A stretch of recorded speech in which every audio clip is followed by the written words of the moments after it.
Sekarang kita bersama-sama meresapi acara pengajian yang akan disampaikan oleh Bapak Kiai Haji Ahmad Siddiq pada tanggal 6 Januari tahun 1983. Assalamualaikum warahmatullahi wabarakatuh. Bismillahirrahmanirrahim. Alhamdulillahirabbil alamin. Wassalatu wassalamu ala asyrafil mursalin sayyidina Muhammad wa ala alihi wa sahbihi ajma'in. Amma ba'd. Saudara-saudara pengikut atau peserta pengajian malam Jumat yang saya hormati,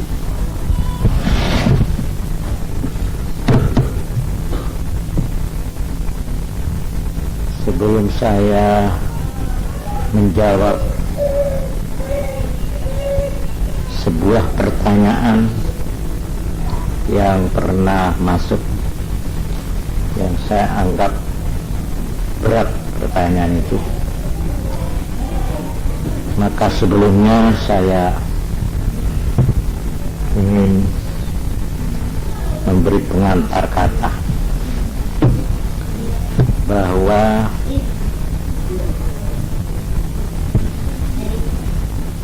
manusia ini diliputi oleh macam-macam teka-teki. Ya, hidup kita ini sendiri adalah teka-teki.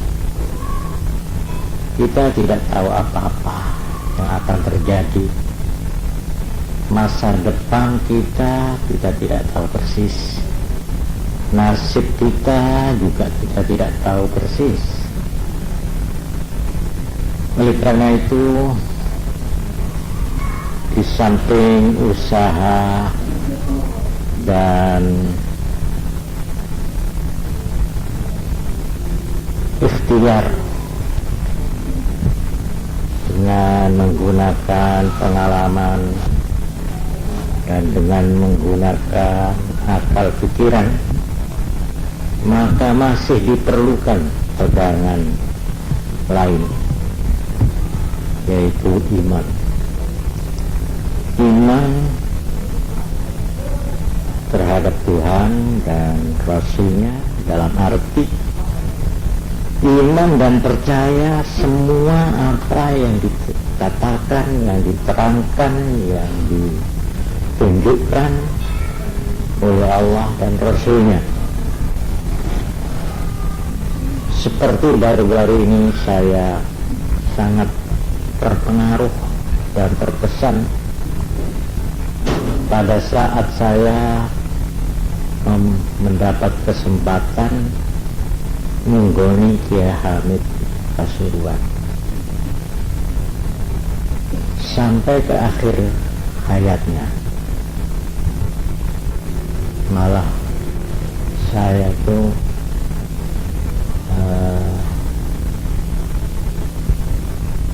ya ikut menalkin. Sebenarnya saya tidak lantas untuk menalkin, mendikte. Talkin itu dikte, memberikan talkin.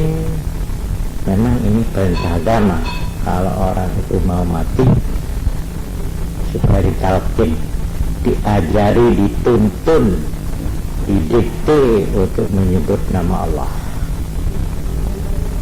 Saya terharu, saya sangat terkesan oleh karena beliau tampaknya nafasnya itu terus-menerus, jadi naik turun, naik turun, naik turun. Ya katakanlah saya itu ngeri, tidak tega. Tetapi saya setelah melihat dan membaca bagaimana pada waktu Rasulullah Sallallahu Alaihi Wasallam mau meninggal, saya terhibur, saya menjadi lega karena Kanjeng Nabi kita manusia pilihan itu, Rasul terakhir itu, malahan kepala dari semua Rasul itu pun pada saat-saat detik-detik menghadapi mati itu juga dengan penderitaan. Beliau sakit bukan sekedar 3 hari 4 hari. Kanjeng Nabi waktu akan meninggal atau wafat itu sakitnya 18 hari. 18 hari. Beliau juga mengalami krisis yang disebut koma oleh dokter. Artinya beliau tidak sadar. Kemudian sadar. Sampai putrinya yang tercinta Fatimah Az-Zahra mendekat dan tidak tahan hatinya. Wahai Abah, kenapa kau harus menderita semacam ini? Beliau begitu tinggi panas badannya itu, sampai selimutnya itu dipegang aja panas, selimutnya panas. Dan beliau terus menerus dikompres. Ada cawan penuh air, tangannya dicut dari panas. Terus ini dahinya itu dibasahi. Persis Kiai Hamid juga begitu. Panasnya. Saya insyaallah pada waktu lain saya akan menceritakan lebih lengkap lagi tentang bagaimana Nabi mengakhiri hidupnya. Cuma yang penting beliau memang pernah bersabda, yaitu lewat hadisnya Ibu Aisyah radhiyallahu anha. Beliau bersabda begini, Tuhan itu kalau menghendaki seorang hamba itu baik dan dia akan husnul khotimah, seperti yang saya terangkan tempoh hari. Husnul khotimah artinya berkesudahan baik. Husnul khotimah ini ada 2. Pertama, husnul khotimah dalam arti mati iman, mati Islam.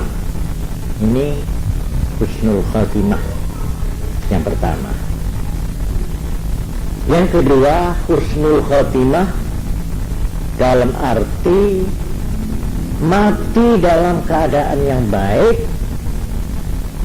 tidak mempunyai dosa atau dosanya sudah diampuni, sehingga dia mati dalam arti masuk surga, tidak lewat neraka. Nah ini, jadi kalau husnul khotimah yang pertama, mati iman, mungkin dia banyak dosa, ya, dia dihukum di neraka entah berapa melihat dosanya. Tapi yang kedua, ini mati dalam arti bebas dari dosa, sehingga dia tidak usah masuk neraka, langsung masuk surga. Nah ini Nabi bersabda lewat hadis Ibu Aisyah, nek wong itu dikarepno husnul khotimah 1 tahun sebelum mati, itu Tuhan sudah mengirim malaikat khusus untuk orang ini. Jadi ada malaikat yang khusus dikirim oleh Allah yang selalu membimbing orang ini selama setahun itu untuk mengerjakan hal-hal yang baik. Kalau dia akan mengerjakan barang yang tidak baik, itu dihalang-halang. Enak jalaran kayak itu orang sampai mengerjakan perbuatan dosa. Dan dia itu selalu didorong-dorong oleh malaikat itu untuk melakukan hal-hal yang baik, ya, sehingga dia itu tampak gembira, tampak cekatan, tampak ringan kalau mau mengerjakan hal-hal yang baik. Ini setahun sebelum meninggal. Dan kalau orang ini sudah mendekati saat-saat ajalnya, nah ini yang saya berikan garis, ya, garis saya bawahi garis. Kalau orang itu sudah akan meninggal, maka orang ini nampak sebelum dicabut hal-hal gaib yang tadinya dia tidak pernah duga-duga. Dia melihat bayangan-bayangan surga, gambaran-gambaran alam yang indah dan sebagainya. Dan dia begitu ingin lekas-lekas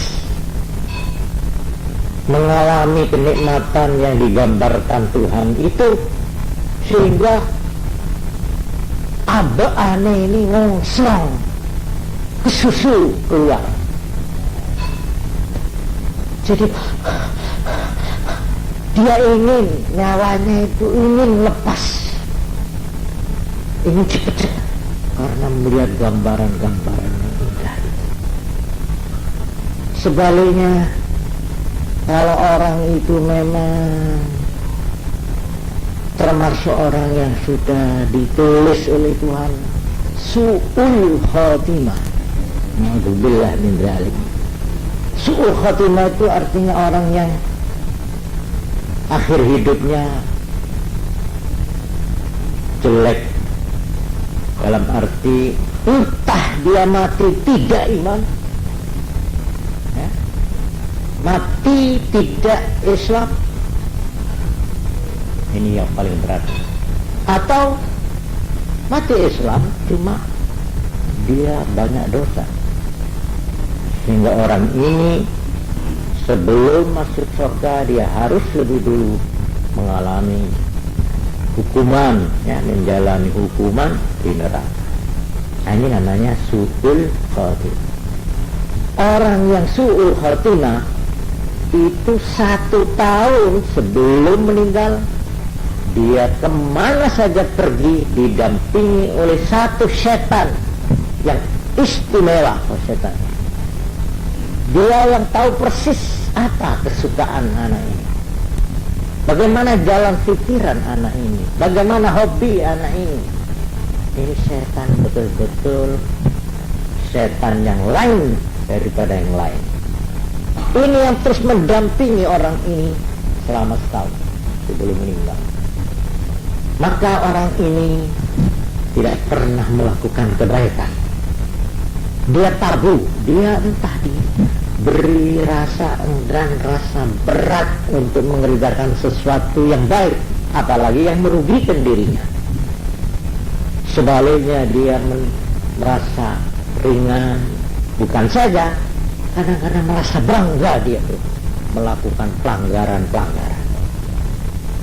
Ini tandanya orang ini sudah didampingi oleh setan yang khusus, sehingga orang ini apabila sudah akan meninggal, dia sebelum dicabut nyawanya, dia akan melihat hal-hal yang bersifat gaib yang sangat ngeri, yang mengerikan, sehingga orang ini betul-betul ketakutan melihat bayangan alam gaib yang akan dimasuki itu. Sehingga dia mungkin teriak-teriak, mungkin dia itu ngamuk-ngamuk, mungkin dia itu, walhasil digambarkan oleh Nabi dalam hadis Aisyah tadi itu, nyawanya ini mau ditahan, maka bermodal masukkan hanya Rasulullah. Kalau saya itu menang, saya bisikin Allah, Allah, Allah, ya Allah. Waktu akan meninggal, gak ada gerak, ada sujud, begitu cara begitu darah, begitu tenang. Saya, alhamdulillah, setelah saya membaca hadis ini, Masya Allah. Ya kadang-kadang orang itu, kadang-kadang orang itu kelihatannya seperti tenang, tapi sebenarnya dia tidak. Seperti orang tidur. Orang tidur, katakan itu kayak enak oleh itu. Dan dia itu mimpi ini dikejar-kejar macan.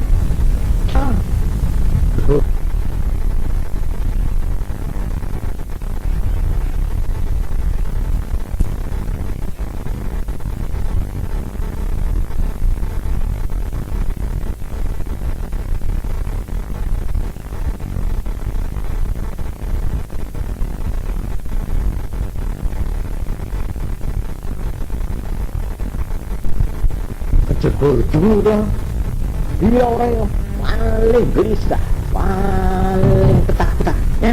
Tapi kelihatannya dia tidur tenang, ya. Kita lihat tenang. Waktu dia ya baru kita tahu ceritanya. Kalau kita bilang kita nggak tahu, karena itu kalau kita melihat anak kecil, anak tadi, ya, belum punya dosa, lalu dia mau meninggal itu dalam keadaan yang mengerikan, yang menyedihkan. Dan tidak masalah. Anak ini tidak apa-apa. Anak ini tidak apa-apa.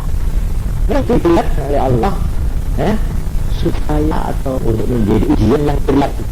Anak semua meninggal, ibunya jerit, tolong. Ayahnya juga, ini justru menjadi sasaran. Itu ibunya, itu ayah itu. Anaknya tidak apa-apa. Ada sebuah hadis, kalau anak itu jatuh, itu tempat malaikat. Hal-hal yang bisa kalau cara punya iman tidak bisa ditolong. Tapi karena ini mengatakan gak apa-apa itu kelihatan tidak banyak kan. Saya katakan itu di tani itu ada orang yang itu seperti dia ambil begitu lambannya itu sebenarnya lawan kesusi keluar itu karena dia melihat. Dan di sini maka dihimpun bermacam-macam hadis-hadis dawuh-dawuh para ulama menjelaskan bahwa yang menyebabkan orang itu su'ul khatimah ini adalah saudara berpercaya boleh tidak. Orang yang dikhawatirkan mati su'ul khatimah itu 4. Pertama ad-dawun bisa dia meremehkan sembahyang di waktu ogah-ogahan dia mengerjakan. Kalau toh mengerjakan tidak sempurna, lebih susu daripada bermisi, atau sering dia mengeluarkan sholat itu dari waktu itu namanya tahawudus sholat. Ini dosa yang pertama yang dikhawatirkan orangnya ini nanti kalau mati su'ul khatimah. Yang kedua syurbul khamr, suka minum minuman keras. Orang ini sudah nyandu minum minuman yang memabuk dengan macam-macam untuk menghangatkan tubuh katanya, untuk menyehatkan peredaran darah katanya, dan macam. Pokoknya kalau agama sudah mengatakan ini minuman yang haram, ini salah. Kalau kita beriman, dan kita mau mendengar. Ini yang kedua. Yang ketiga, ukur walidain, berani dorong. Diperintah orang tua tidak, malah menyakitkan hati. Tidak usah mempeleng, tidak usah tidak usah memukul, Tuhan Al-Quran mengatakan wala takul lahumah uffin. Jangan kamu menghus pada orang tua. Mengatakan hus saja itu sudah dianggap berani pada orang lain. Ini uqul walidain, sampai semua ulama dalam kitab-kitab mengatakan, kalau kamu sembahyang sunat sudah dapat rakaat berapa saja, kalau kamu dipanggil orang tuamu, batalkan sembahyang. Lebih harus nambah panggilan. Kalau salah dia tidak. Tadi kata Nabi Muhammad Sallallahu Alaihi Wasallam yang jadi seluruh sembahyang haji harus didapat. Tapi hanya karena. Tapi kalau orang tua ya disayang ulamanya panggil orang kita bunga subhanallah, ya, artinya kita sayang subhanallah. Ya, ada orang tamu ya, kita di kamar bayang kita jawab bagaimana subhanallah. Kalau pulang gini dari harwa bagaimana itu, nah itu biar jarang pautnya. Nah ini yang ketiga. Jadi yang khawatir orang itu su'ul khatimah ada 4. Pertama, at-tahawun bis-shalah, nyembrana non telek no sembahyang. Nomor 2, syurbul khamri, minum arak yang memabukkan.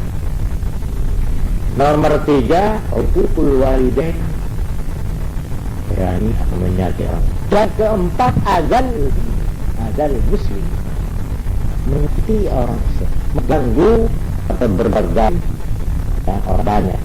Nah yang keempat,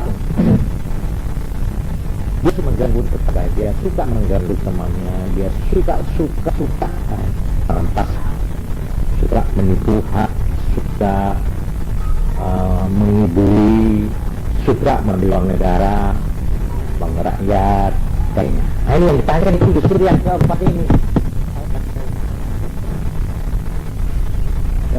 Yang bertanya ini bagaimana hukumnya kalau ada orang memberi uang atau hadiah apa saja kepada pejabat dengan tujuan tertentu. Nah, untuk ini saya lebih dulu ingin mengemukakan bahwa jabatan negara, jabatan administratif negara, memegang wewenang, memegang regulasi, jadi baik itu bersifat resmi negara ataupun menjadi petugas atau lembaga itu sama saja, pokoknya wewenang wilayah, yaitu surat di dalam surat An-Nisa ayat 58 dan 59. Ini perlu saya bacakan. Yang 58 ini ditujukan kepada pemimpinan atau mereka yang memegang tanggung jawab, mereka yang memegang wewenang. Sedang ayat yang kedua, yaitu ayat 59, ini ditujukan kepada anak buah, pada rakyatnya, pada yang ngomong. Jadi Pak sering baca, hampir semua orang, yaitu yang kedua, ya ayyuhalladzina amanu atiiullah wa rasulah wa ulil amri minkum, paling asli seperti itu. Saya sering berjabat banyak berubah kali ayat ini. Orang yang beriman, taatilah Allah, taatilah Rasul, wa ulil amri minkum, dan perintah. Artinya orang yang memegang wewenang, orang yang memegang pimpinan, suruh taati. Ini memang ayat yang kedua. Tapi ayat yang pertama ini kurang banyak dibaca ini. Justru ini yang ditujukan kepada jabat, kepada pimpinan ini.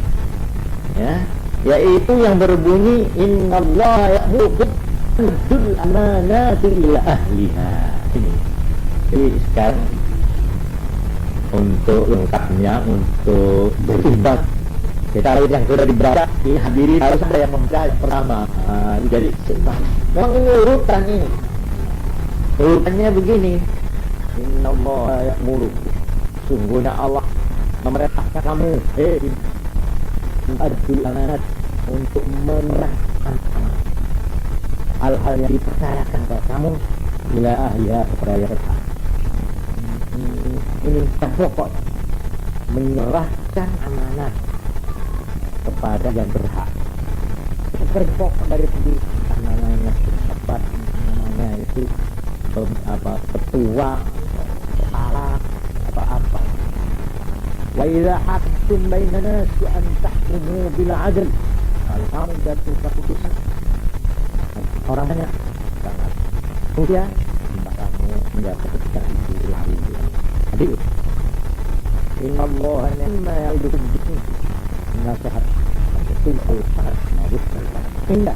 Inna Allah kana samian basira. Sesungguhnya Allah Maha mendengar, Dia Maha mengawasi. Semua kamu pada ditawab kontrol Allah.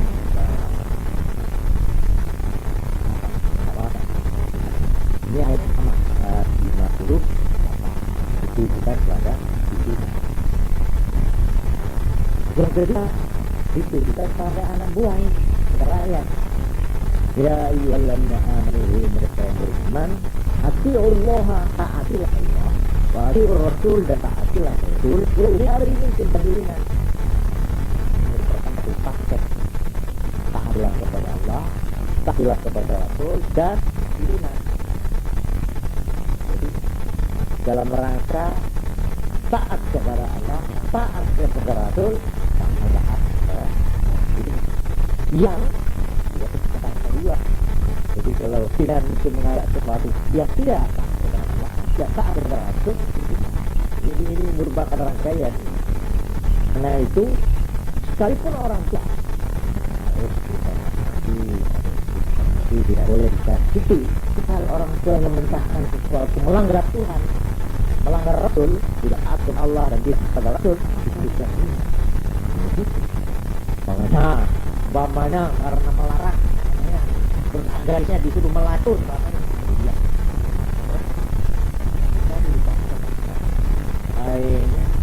Akhirnya digerakkan anak garisnya untuk utang, juga dikebor, garisnya umpamanya bangun anak, makanya itu berbuat dosa, tidak boleh. Karena dari itu dan di dalam sebuah hadis Nabi Muhammad SAW itu mendengar satu waktu seorang sahabat namanya Abu Dzar al-Ghifari yang minta diberi jabatan pemerintahan. Abu Dzar innaha amanah, jabatan itu adalah sebuah adul amanah, menyerahkan anak jabatan itu adalah wa innaha yaumal qiyamati khayrun lana, adalah khizyun, kehinaan, wa nadamah dalam pemerintahan atau dalam memegang tanggung jawab kepemimpinan, kekepalan, keterima dalam lembaga-lembaga masyarakat, pemerintahan, itu merupakan mana yang oleh Tuhan diperintahkan untuk kami. Beliau mengatakan jabatan itu semuanya harus terima. Artinya orang itu akan terhina di hadapan Allah oleh karena walau illa man akhadha bil haqiha, kecuali orang yang mengambil anak itu menurut anaknya dan wa adda fiha dan menyampaikan memenuhi apa yang menjadi kewajiban ini hadis riwayat Muslim. Oleh karena itu pada Kanjeng Nabi Muhammad sallallahu alaihi wasallam suatu keterangan yang membuat orang-orang yang menjabat jabatan itu padahal seorang yang sudah diangkat oleh Nabi dia mau menjalankan jabatan. Kalau berdiri mawar yang begitu ini dicerita di dalam wahyu yaitu Saul an Abi bin Hurairah radhiyallahu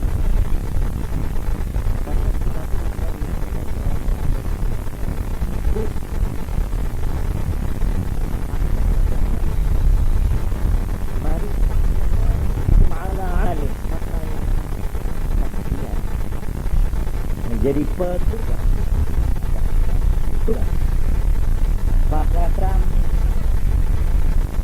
kata mana lebiakan dengan petugas dari dunia jarum sama apa yang lebih dari jarum karena wilayah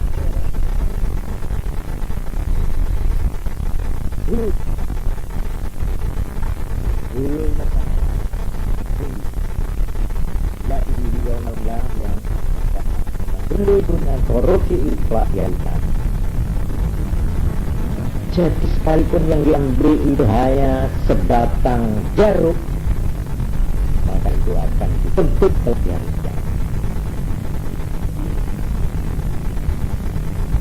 Kemudian ada seorang hikam dari Ansar, orang itu. Faqama ilaihi rajulun aswadu minal ansar ka'anni anzur ilaih. Ada orang berdiri terus berkata, faqala ya Rasulullah, wahai Rasulullah, iqbal anni amalak, terima kembali jabatan yang kamu serahkan kepada saya tidak sanggup bertentang tumaban pula. Qala wa malak, kenapa? Nabi tanya. Qala, orang tadi berkata, sami'tuka taqulu kadza wa kadza, saya mendengar engkau telah mengatakan begini. Qala, lalu Nabi bersabda, ya, aku betul mengatakan.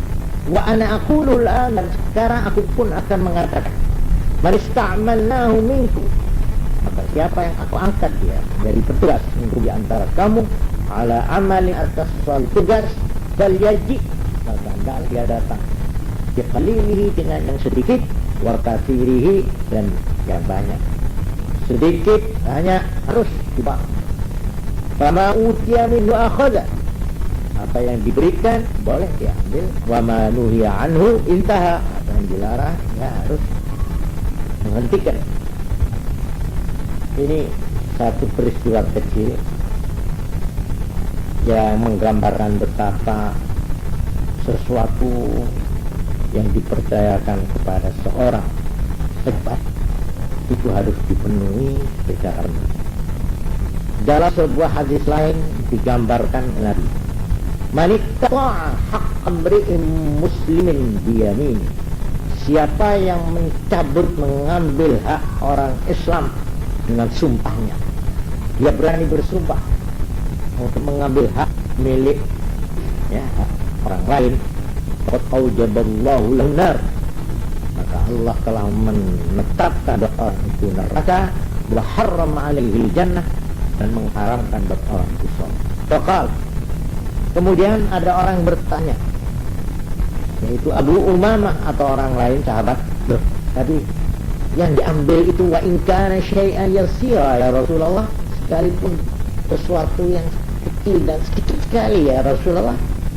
Faqala, maka Nabi menjawab, wa in kana qadiban min araq, sekalipun hanya satu ranting dari pohon Arab itu, pohon yang dibuat silak.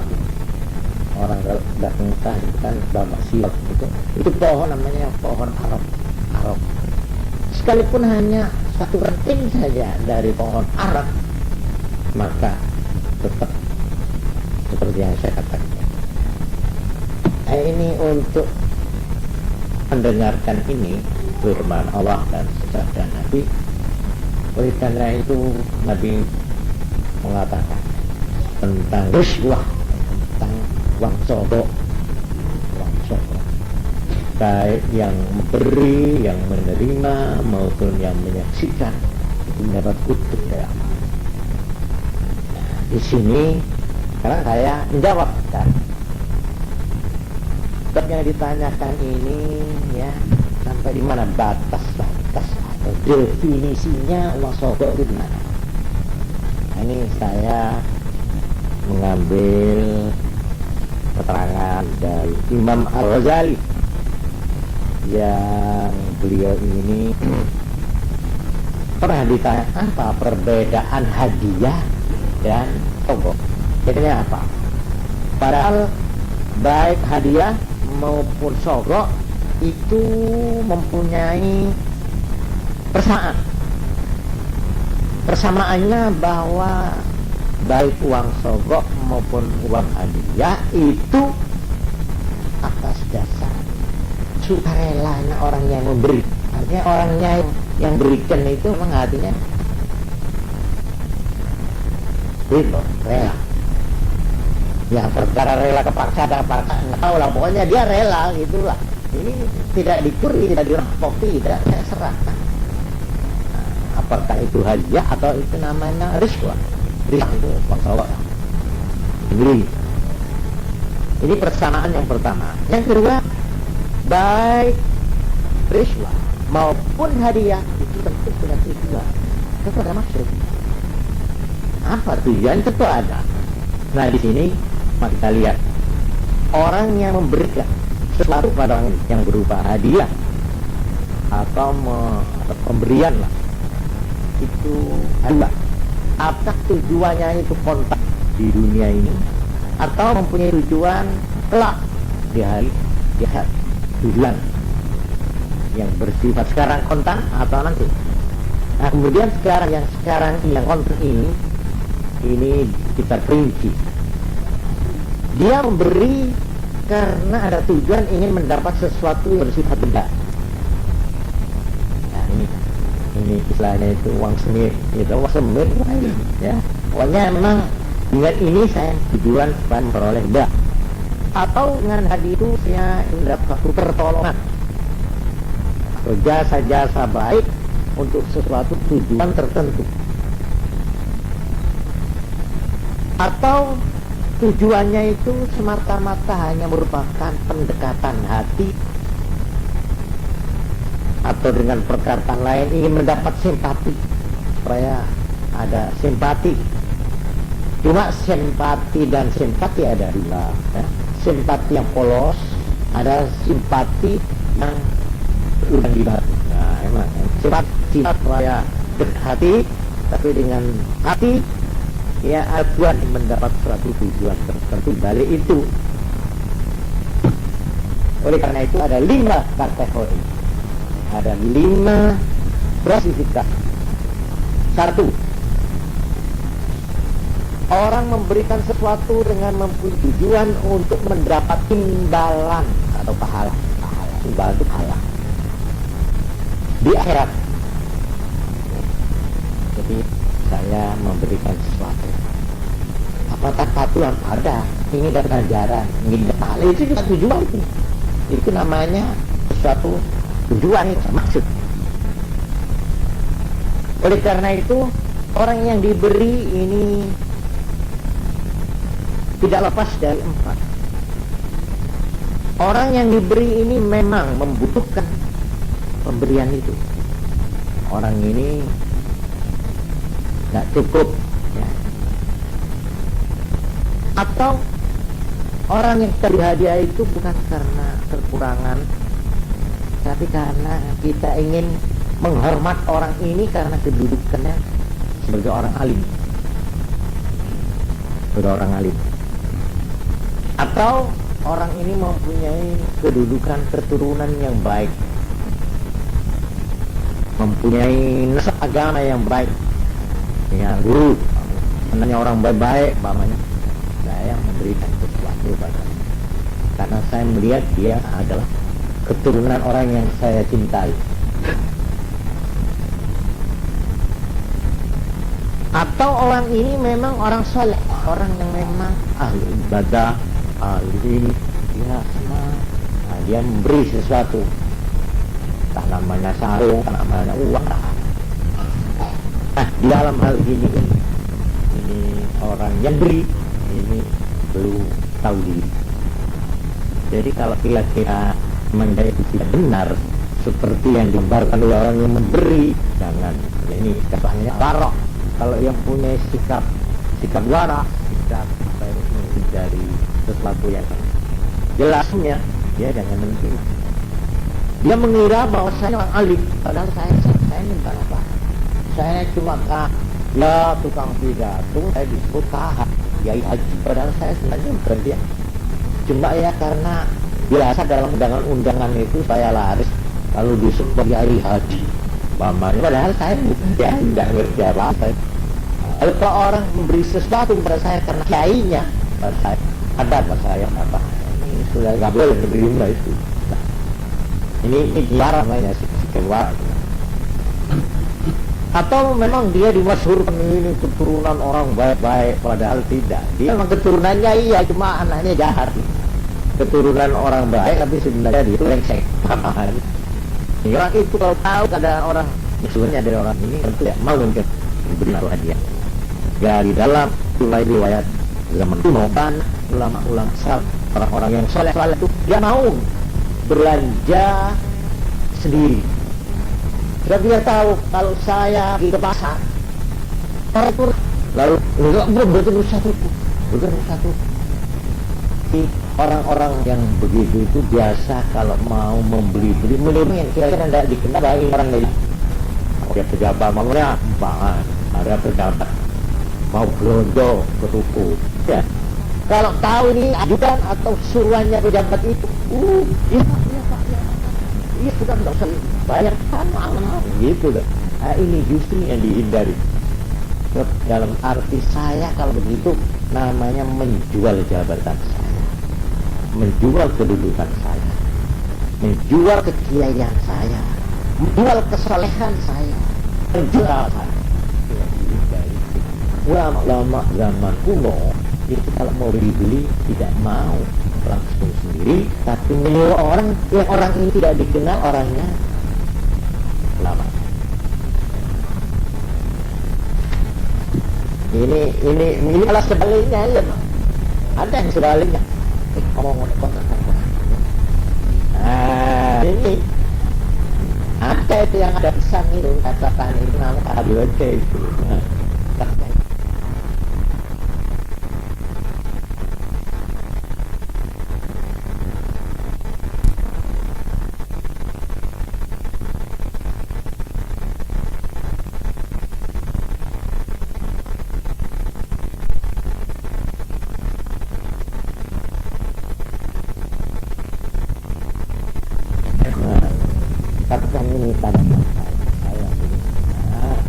Karena diketahui bahwa ini seorang ulama besar atau seorang jabat atau seorang yang pokoknya yang punya kedudukan hebat, ya akhirnya orang yang punya barang itu ya lalu mah kedudukannya lalu menyerah ke sana.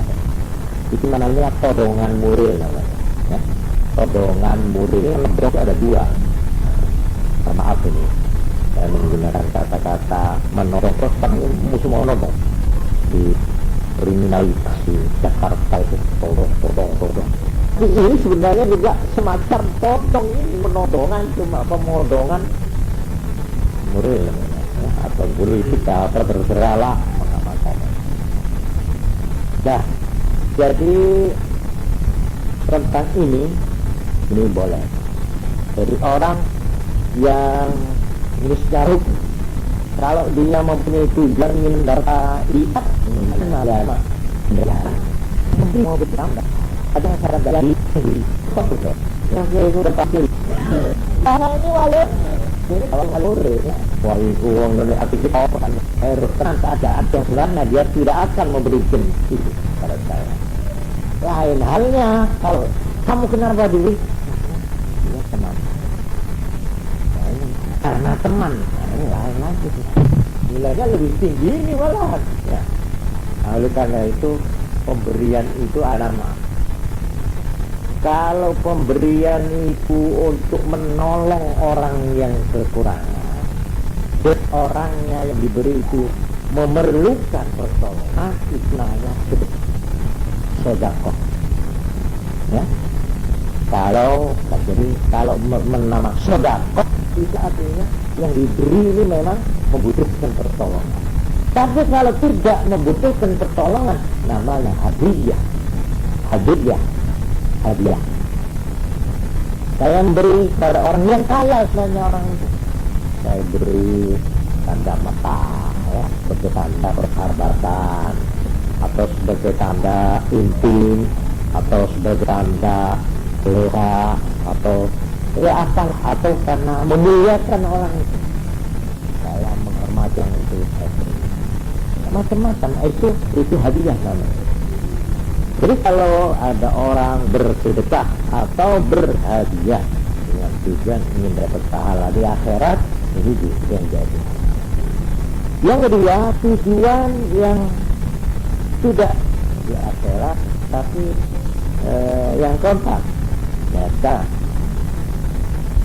Orang memberi sesuatu dengan ingin mendapat imbalan pemberian. Saya memberikan sesuatu supaya sesuatu yang ada pada orang itu saya diberi. Jadi seperti orang semacam jual beli. Itu boleh. Jadi sah dan boleh. Ini semacam jual beli dalam bentuk hadiah.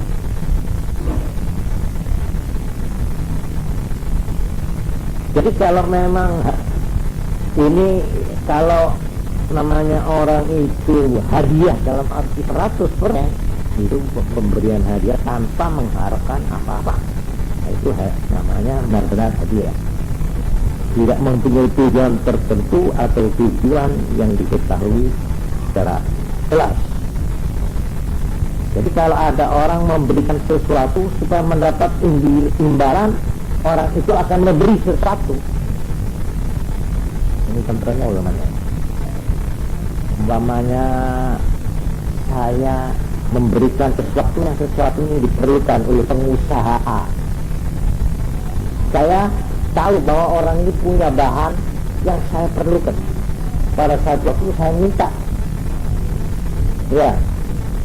Karena saya dulu pernah memberi sesuatu bahan yang diperlukan perusahaan orang ini, kemudian sekarang saya datang minta pertolongan bahan orang ini, akhirnya saya diberi. Ini namanya hadiah yang mengharapkan imbalan sesuatu. Ya, ini semacam berguru. Ini lapis tak bos, ya, cuma nilainya sudah terang, ya. Pahalanya itu tidak sama dengannya. Kemudian yang ketiga, kategori yang ketiga, tujuan untuk mendapat pertolongan untuk melakukan sesuatu, bukan merupakan benda, tapi supaya orang ini suka menolong, beri sesuatu, menolong untuk mendapat sesuatu. Jadi umpamanya seperti pemberian kepada pejabat atau waktunya atau stafnya atau orang yang mempunyai kedudukan atau pengaruh pada penguasa itu. Nah, ini namanya hadiah yang bersyarat untuk mendapat imbalan yang tertentu. Nah, di sini kalau ada orang diberi sesuatu, ya, supaya mendapat pertolongan, bukan minta darah, tapi pertolongan orang ini, jasa orang ini, supaya maksud saya itu seperti yang saya berhasil. Ini dilihat, ini saya minta derajat. Apa apakah perbuatan itu haram? Kalau haram, jelas haram. Ya, makanya saya minta supaya kesalahan saya, ya, oleh hakim dibebaskan. Namanya saya menyerahkan uang kepada hakim itu supaya mengusahakan bagaimana cara saya ini berakhirnya tidak hukum. Ini kan tidak boleh ini namanya. Atau sebaliknya, sesuatu wajib bersifat wajib kok beri. Ini juga tidak boleh. Ini aneh ya. Kalau kita memberi sesuatu kepada orang untuk mendapat pertolongan orang itu atau mendapat jasa-jasa orang itu untuk melakukan sesuatu yang haram atau wajib, ini dilarang. Ya, kalau itu wajib, ya orang ini nggak boleh kita beri untuk mendapatkan wajib. Apa orang baru kita menjadinya supaya dia mengerjakan yang terlarang. Ini pemberian yang tujuan orang itu supaya mengerjakan sesuatu yang wajib dikerjakan oleh orang itu, ini haram. Atau sebaliknya mengerjakan sesuatu yang haram. Inilah definisinya riswah atau sodok. Ya ini yang tidak diragukan haramnya. Jadi kalau kita lihat ini ada dua yang harus kita balik. Yang namanya uang sodok ialah pemberian. Dan dengan pemberian itu kita yang memberi mempunyai satu tujuan tertentu. Jadi kalau punya tujuan tertentu karena kita tertentu. Dua, dinamakan maulah. Kalau orang yang kita beri itu kita harapkan untuk mengerjakan sesuatu yang wajib atau haram. Nah itu. Oleh karena itu kalau imbalan perbuatan yang kita harapkan itu sesuatu yang tidak haram dan tidak wajib, itu namanya apa? Kalau tidak haram wajib, artinya hukum itu kan ada 5 ya. Di sebelah kanan wajib, lalu di bawahnya wajib apa? Sunat. Sebelah kiri haram, ya. Di bawahnya haram, makruh. Nah itu ini cara ini namanya mubah. Mubah itu tidak ada hukum apa. Kalau kita memberi sesuatu supaya orang itu melakukan perbuatan yang mubah, artinya tidak wajib dan tidak haram. Nah ini perlu saya terangkan. Ada unsur yang ketiga, yaitu ada semacam jerih payah atau bersukaran. Yang jerih payah ini kalau bisa dibagi diperdakan atau dipulas, pasti mendapat upah. Maka ini halal. Ini ada 3. Satu, pemberian itu mempunyai tujuan tertentu.